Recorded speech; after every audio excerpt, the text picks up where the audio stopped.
हज़रत में पूछना था जो हदीस से हज़रत मोहम्मद सल्लल्लाहु अलैहि वसल्लम की कि हज़रत मसीह अलैहि सल्लम के ज़माने में दज्जाल आएगा जिसकी राइट आंख ब्लाइंड होगी और जिसके मुंह में फायर होगा।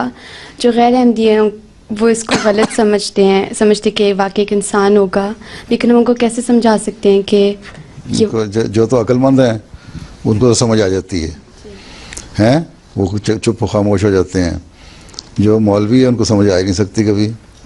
सवाल है कि दाएं आँख क्या है, दुनिया में हर जगह मशहूर है, हर एक जानता है कि दाएं आँख का मतलब है दीन का इल्म।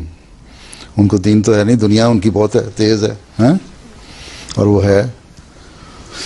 और बहुत सारी हदीस में तो लंबी है ना कि कहाँ गधा होगा, उसके कान 70 हाथ लंबे होंगे, और पेट में उसके आग होगी और उसमें तुम बैठोगे भी, सवारियाँ भी करोगे, आग भी होगी और बैठोगे तो भून नहीं जाओगे, जल नहीं जाओगे।